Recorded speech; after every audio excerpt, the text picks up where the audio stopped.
नमस्कार, आर्या न्यूज में आप सभी का स्वागत है। मैं हूं आपके साथ प्रियंका तिवारी। खबरों को विस्तार से जानेंगे।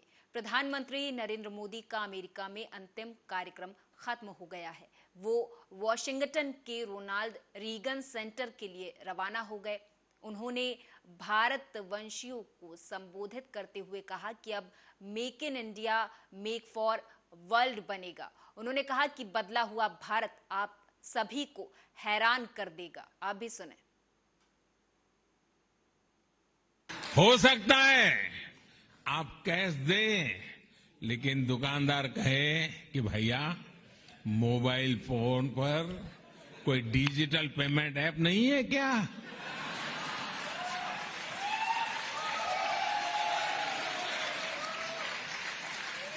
ये बदला हुआ भारत आपको हैरान कर देगा।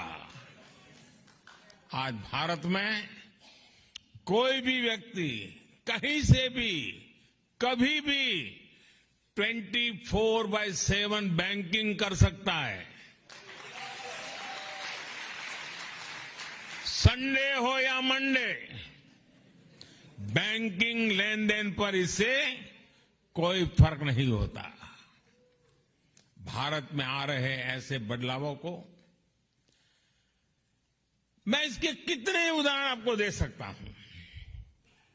समय कम पड़ जाएगा, लेकिन भारत की उपलब्धियां कम नहीं पड़ेगी। 100 से ज्यादा एंटिक्विटीज, पुरानी मूर्तियां, चीजें जो हमारे यहां से चोरी हुई थी ना, 100 से अधिक उसे लौटाने का फैसला लिया है।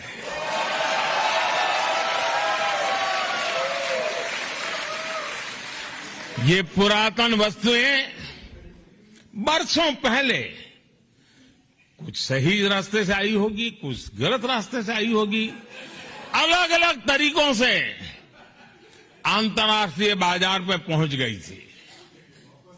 इन ऐतिहासिक वस्तुओं को लौटाने के लिए मैं अमेरिकी सरकार का विशेष रूप से आभार व्यक्त करता हूं। किसी दूसरे देश की भावनाओं का सम्मान, उसके लोगों की भावनाओं का सम्मान दोनों ही देशों के रिश्तों को और मजबूती देते हैं।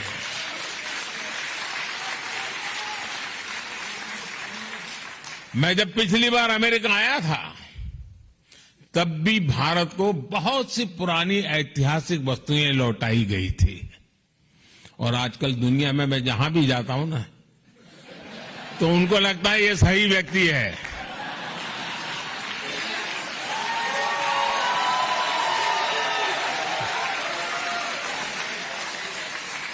इसको सुपुर्द करो, सही जगह पे पहुंचेगी। कि जब जब भारत मजबूत हुआ है, तब तब पूरी दुनिया का लाभ हुआ है। 100 साल के सबसे बड़े संकट काल में, इस पैंडेमिक में भी हमने यही देखा है। जब दुनिया को दवाइयों की जरूरत थी, भारत ने अपना प्रोडक्शन बढ़ाकर 150 से ज्यादा देशों को दवाइयां भेजी।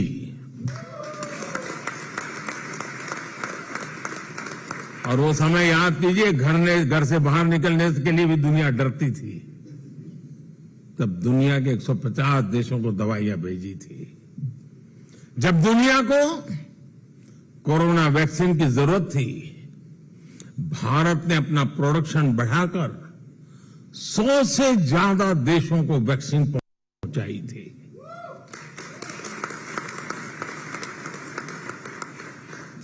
हमारा दिल बड़ा है।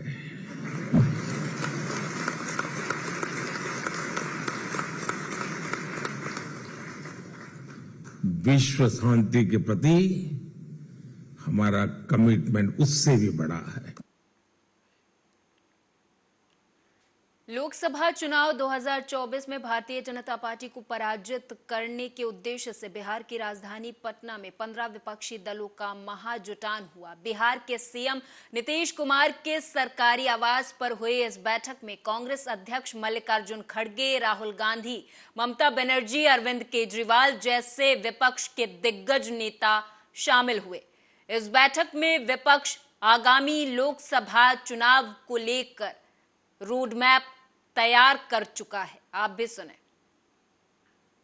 पैदल दर्शन कराए लोगों को, घूमे, और लोकसभा में भी जो अच्छा काम किया अदानी के मामले में, तो उस बात है ना, अपना ही बढ़ा दिया। हाँ, तो घूमने लगे तो फिर ये बढ़ा लिए हैं। अब ज्यादा नीचे मत ले जाइए। पता नहीं कि नरेंद्र मोदी का है, पूरा नहीं सिलवाता है, इसलिए नीतीश जी का भी राय है कि अब और छोटा छोटा करना चाहिए। बात तो हम लोग आप सलाह माने नहीं, दिया नहीं किया, शादी कर लेना चाहिए था। और अभी भी समय गया, बीता नहीं है, शादी करिए और हम लोग बाराती चले और शादी करिए, बात मानिए। आपकी मम्मी हमको एकदम पक्का करना पड़ेगा। मम्मी आपकी बोलती थी कि आप हमारा बात नहीं मानता, शादी करवाइए आप। इलाज के बाद बात हो रही है, प्रेस को संबोधित कर रहे हैं। अब पूरी तरह से फिट हो गए हैं, अब बढ़िया से फिट कर दे रहा है नरेंद्र मोदी को, भाजपा को। और आज जो बैठक हुई देश भर के नेताओं का, बहुत खुल करके सभी लोगों ने अपने इरादा को रखा है। अब ये तय हुआ है कि शिमला में अगली बैठक होगी, उसमें हम लोग आगे के और कार्यक्रम किस तरह से क्या हो वो हम लोग तय करेंगे, चर्चा करेंगे। एक होकर के लड़ना है। देश की जनता बोलते थे कि भाई वोट है आप लोगों का, लेकिन आप लोग मिलते नहीं, एकजुट आप लोग नहीं होते हैं, वोट बढ़ जाता है और भाजपा आरएसएस जीत जाता है।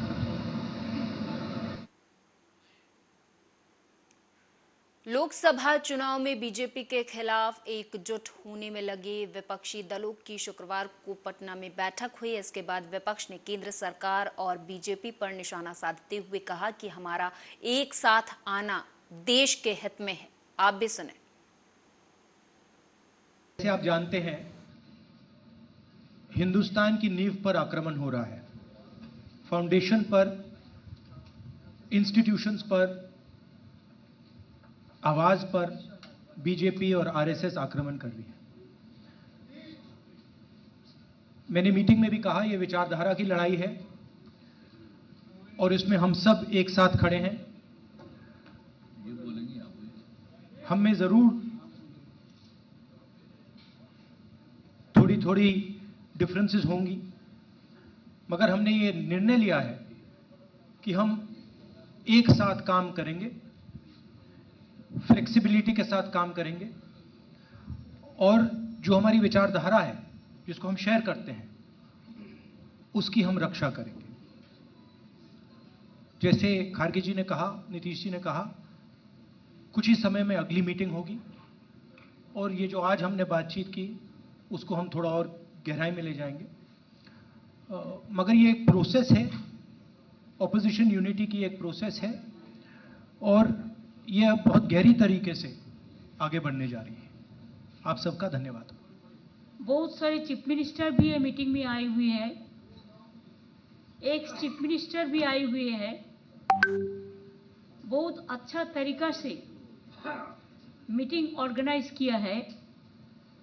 सारोद जी का माफिक सीनियर लीडर भी आए। लालू जी बहुत दिन बाद पॉलिटिकल मीटिंग में उतरे।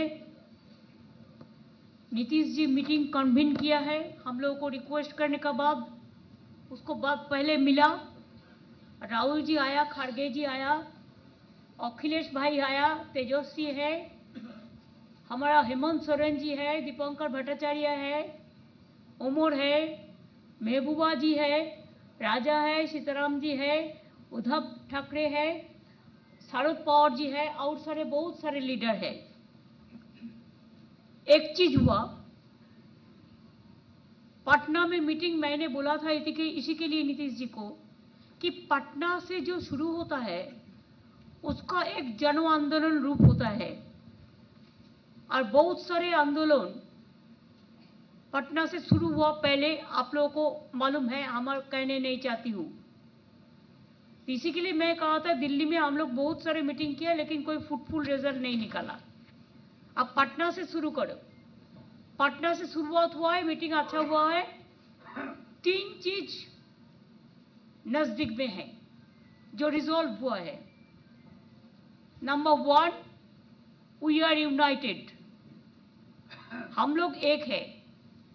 दूसरी बात है, वी विल फाइट यूनाइटेडली, ये दूसरी बात है, हम लोग एक साथ में लड़ेंगे। आज हम सब लोगों का यहाँ जमा होना मेरे ख्याल में नीतीश कुमार जी के लिए सबसे बड़ी कामयाबी है। हम तो जम्मू कश्मीर से आए हैं, मैं और उमर साहब, और जो मुल्क के अंदर हो रहा है, जिस तरह से हमारी डेमोक्रेसी, हमारे कॉन्स्टिट्यूशन, हमारे सेकुलरिज्म पे अटैक हो रहा है, उसकी लेबॉर्ट्री हमारा जम्मू कश्मीर बन चुका है। शुरुआत हमारे जम्मू कश्मीर से हुई और अब पूरे मुल्क में वही हो रहा है जो हमारे साथ हुआ। मगर हम इस आइडिया ऑफ इंडिया जो है, जिस गांधी के मुल्क, जिस जवाहरलाल नेहरू के मुल्क के साथ हमने हाथ मिलाया है जम्मू कश्मीर में, वो आइडिया ऑफ इंडिया है, वो जहां गंगा जमुना तहजीब है। तो आज जब हम देख रहे हैं कि जिस तरह मुल्क के अंदर लोगों के साथ जो व्यवहार किया जा रहा है, खासकर जो माइनॉरिटीज़ है, जिस तरह डेमोक्रेसी को अंडरमाइन किया जा रहा है, तो उसके लिए हम सब इकट्ठे हो गए। और हमारे पास तो ज़्यादा ताकत नहीं है, जम्मू कश्मीर में 5-6 सीटें हैं, पर हम समझते हैं कि आइडिया ऑफ इंडिया का जितना सपोर्टरी और वोटरी जम्मू कश्मीर है, शायद कोई ऐसा नहीं होगा। तो हमारी कोशिश यही रहेगी कि हम गांधी के मुल्क को गोडसे का मुल्क बनने नहीं देंगे। Thank you so much. आज पटना और बिहार नए राजनीतिक नव जागरण का गाभा बन रहा है। आज केवल दल यहां नहीं बल्कि देश के लोग, देश के नेता मिल रहे हैं। पटना का संदेश यही है आज के कार्यक्रम का कि हम सब लोग मिलकर के काम करेंगे, मिलकर के, और देश को बचाने का, देश की जनता को, और देश कैसे आगे बढ़े उस दिशा में लगातार हम लोग मिलकर के काम करेंगे। यही संदेश है। मैं सभी लीडर्स का बहुत बहुत धन्यवाद और आभार प्रकट करता हूं। पटना में हुई विपक्षी दलों की बैठक पर डिप्टी सीएम बृजेश पाठक ने निशाना साधा। उन्होंने कहा कि विपक्षी गठबंधन बुरी तरह से नाकाम होगा और 2024 में बीजेपी की सरकार बनेगी। विपक्ष की जो पटना में बैठक है बुरी तरह से फ्लॉप साबित होगी। ये बैठक पूरी तरह से कुर्सी के लिए आंदोलनरत है, और जबकि माननीय प्रधानमंत्री नरेंद्र मोदी जी, भारतीय जनता पार्टी देश के लिए काम कर रहे हैं। हमारे लिए राष्ट्र प्रथम नारा है, उनके लिए कुर्सी प्रथम नारा है। और ये चुनाव आते आते गठबंधन बिखर जाएगा, क्योंकि वहाँ लड़ाई कुर्सी की है और कोई भी एक दूसरे के साथ नहीं है। देखिए, अखिलेश यादव अब अच्छी तरह जानते हैं, वो केवल कंप्यूटराइज्ड और वातानुकूलित कक्षों में बैठ करके राजनीति करना जानते हैं। राजनीति उन्हें विरासत में मिली है। एक बार आपको भूमि, जमीन तो रजिस्ट्री वसीयत से ट्रांसफर हो सकती है, लेकिन लोकतंत्र में आपको जो प्रतिनिधित्व का है काम, वो तभी मिलेगा जब आप जनता के दिलों पर काम करोगे। समाजवादी पार्टी ने गुंडई, अराजकता, दंगे, बहू बेटी की इज्जत आबरू खतरे में, प्लाट मकान दुकान कब्जा करना, व्यवसायियों के टेंडरों पर खुलेआम लूट करना, खनन में लूट करना, समाजवादी पार्टी ने भ्रष्टाचार और गुंडई को प्रदेश में चरम पर पहुंचाने का काम किया था। दंगों की आग में फूंकने का काम किया था। और सबसे बड़ी बात है कि आज जिस ढंग से नैमिषारण्य वो गए हैं, मैं ये भी स्पष्ट कर दूं, नैमिषारण्य वो केवल सनातन धर्म होने का, अनुयायी होने का ढोंग करने के लिए गए हैं। विपक्षी दलों की बैठक पर अब बीजेपी नेताओं की प्रतिक्रियाएं आना शुरू हो गई हैं। उन्होंने कहा कि विपक्षी दलों की बैठक टाई फिश हो गई, क्योंकि इस बैठक में सिर्फ अगली बैठक कब होगी ये तय हुआ है। बीजेपी के अन्य नेताओं ने भी इस मुद्दे पर प्रतिक्रिया दी है, आपको सुनाएंगे। मतलब स्पष्ट है कि इनकी जो अभी बैठक है और जैसी सूचना आ रही है, अंदर काफी मत विभिन्नता है। इस पे इनकी मत विभिन्नता कभी एक हो भी नहीं सकती, क्योंकि इनका जो मूल उद्देश्य है वो देश को जिताना नहीं, देश को हराना है, अपने भ्रष्टाचार को जिताना है। और नरेंद्र मोदी जी लोगों के दिलों में बस गए हैं। अभी भी स्पष्ट डेट ना बताना यही बताता है कि इन लोगों की एकता में कोई दम नहीं। मनोज जी ये जरूर कहें कि अगले महीने मिलेंगे हम, और सारी पार्टी एकजुट हैं हम लोग। कोई बात नहीं, मिलना ही चाहिए, मिले। अब सभी लोग मिल करके जिस स्तर पे चले गए हैं अभी राजनीतिक पतन के, तो इनको मिलने की कोशिश करनी चाहिए। हर होता है ना कि जब तबीयत खराब हो जाती है किसी की तो इलाज की आवश्यकता होती है, लेकिन अब इनका इलाज कैसे होगा? मिलकर लड़ेंगे, मिलकर हरा देंगे नरेंद्र मोदी को। अगली बैठक का डेट तय हो गया, फिर अगली बैठक में फिर एक और डेट तय हो जाएगा।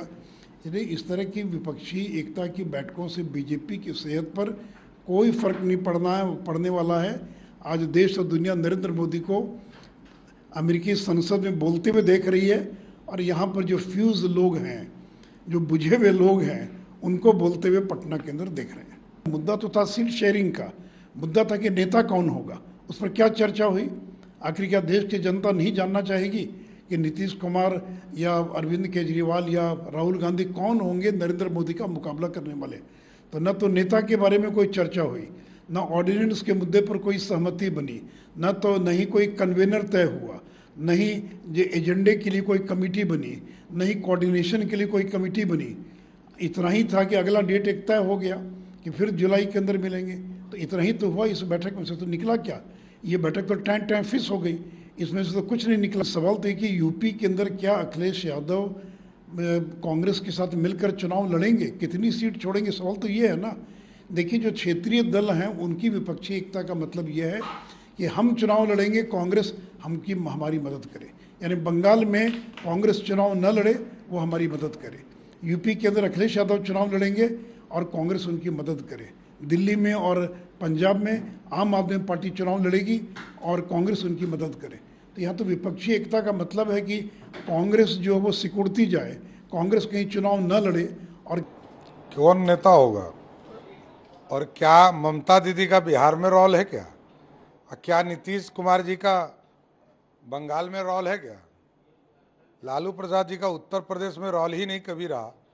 ये सब देखिए, चाय नाश्ते की पार्टी थी, मीटिंग हो गई, चाय नाश्ता कर लिए, मुद्दे कांग्रेस आप। इसका मतलब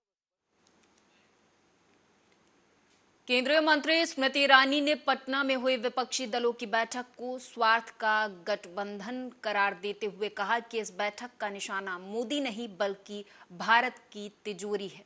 उन्होंने कहा कि इन दलों के निशाने पर हिंदुस्तान है और जब भी ये राजनीतिक दल साथ आए हैं तब अपने साथ भ्रष्टाचार और परिवारवाद लाए हैं। आप भी सुने। उसी कम्युनिस्ट पार्टी के संरक्षण में एक दिन ममता बंदोपाध्याय जी जाएंगी। पश्चिम बंगाल के कांग्रेस के उन कार्यकर्ताओं ने कभी कल्पना नहीं की होगी कि जिस ममता बंदोपाध्याय के हाथ कांग्रेस के कार्यकर्ताओं के खून से सने हैं, वही हाथ एक दिन राहुल जी के सर पर दिखाई देगा। ये कल्पना तो तमिलनाडु की जनता ने भी नहीं की होगी कि जिस डीएमके पार्टी को 1990 के दशक में कांग्रेस के शीर्ष नेतृत्व ने स्वर्गीय राजीव गांधी जी की हत्या में सहयोग देने का आरोप लगाया, एक दिन उसी डीएमके के साथ गांधी खानदान के नेतृत्व में रिश्ते कांग्रेस पार्टी के और मधुर होंगे। राष्ट्र ने देखा ममता जी ने लालू जी के चरण स्पर्श किए, लेकिन लालू जी ना जनता भूली ना निश्चित आप कि कैसे ममता बंदोपाध्याय जी ने आपके खिलाफ आपके दावों की पोल खोलते हुए एक श्वेत पत्र जारी किया था कि विपक्ष के नेता शरद पवार जी ने सोनिया जी के नेतृत्व पर किस प्रकार की टिप्पणी की थी। मैं विशेष आभार व्यक्त करती हूं कि ममता जी ने अपने उचित भाव तब प्रस्तुत किए जब उन्होंने कहा कि अगर राहुल गांधी विपक्ष के लीडर बन गए तो नरेंद्र मोदी को पुनः 2024 में प्रधानमंत्री बनने से कोई नहीं रोक सकता। स्वार्थ का ये गठबंधन जिसके निशाने पर है हिंदुस्तान, ये राजनीतिक दल जब भी इकट्ठे आए भ्रष्टाचार लाए, परिवारवाद लाए और राष्ट्र की आर्थिक प्रगति को संकुचित करने का अपने संग आरोप लेते आए।